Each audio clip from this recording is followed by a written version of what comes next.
outstanding in physics.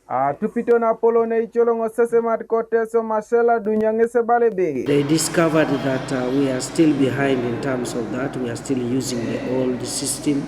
Most teachers in the region are still using the old system. So we sat in a meeting and developed a program to train all the teachers in Teso region. But unfortunately, some head teachers have not sent their teachers. The head teachers who have not sent teachers for this training should do it, because we just came in to make sure that at least Teso has something, because we realized most teachers were still using the old curricula, and the teaching, they are still giving notes in the old way.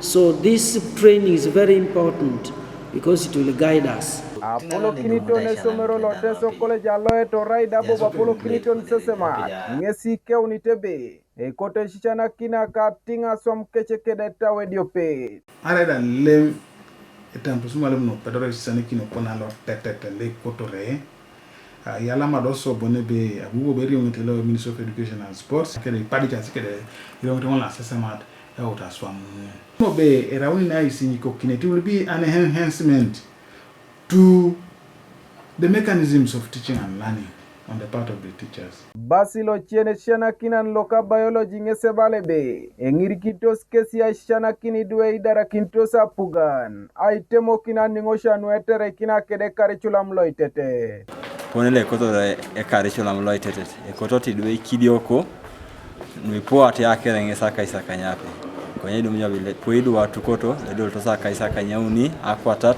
sidumnya belangiri kinde mwalimu Itaboi ida ekaditosi no Itaboi kwilwe jasi kede information anabeti kokadu maini akirono ipu kemamesi so idumuni biboro lipe kaditos onye etamiti uta ilipapugan otamo yao ni borongno so dikina computers curriculum lo erai kokulo pengese research ngai ikeboro osara domo nga kota cham kwani anu nare boro mu akota cham kwani Yesina bonbe iyo munapugan Itaboi.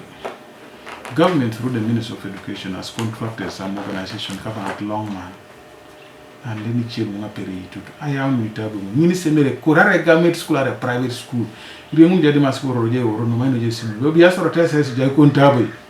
Jukar bore ya twake deputy kala stamp kala moto bonga kuna Itaboi. Eja Itaboi.